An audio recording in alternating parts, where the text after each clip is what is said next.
কাঁকড়া রান্না করতে যেয়ে আমার এত বড় ক্ষতি হয়ে যাবে যা আমি কখনো কল্পনাও করিনি। তো হ্যালো এভরিওয়ান, আসসালামু আলাইকুম।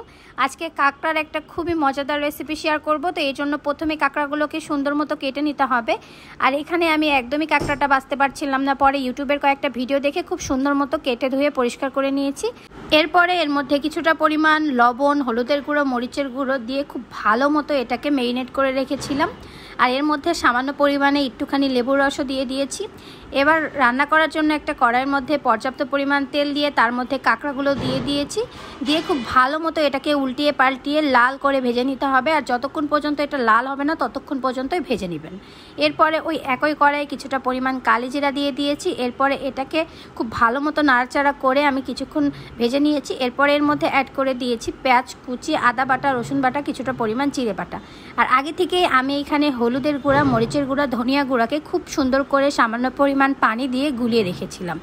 এটাকেই আমি এর মধ্যে অ্যাড করে দিয়েছি। দিয়ে খুব ভালো মতো মশলাটাকে কষিয়ে নেব।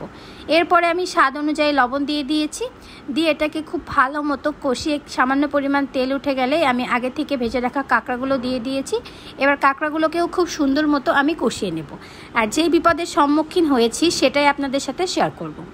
তার আগে কিছুটা পরিমাণে আমি দিয়ে দিয়েছি পানি, দিয়ে এটাকে খুব ভালো মতো রান্না করে নেব।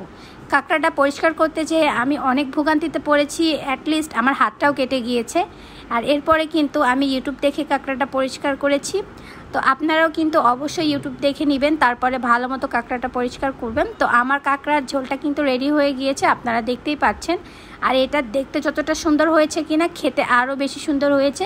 যারা একবার হলেও আমার রেসিপিটা ফলো করে কাঁকড়ার এই রেসিপিটা ট্রাই করবে তারাই বুঝবে আসলে কাঁকড়াটা খেতে কতটা মজার। তো আজকের ভিডিওটা এই পর্যন্তই। সবাই ভালো থাকবেন, সুস্থ থাকবেন, আমাদের জন্য দোয়া করবেন। আল্লাহ হাফেজ।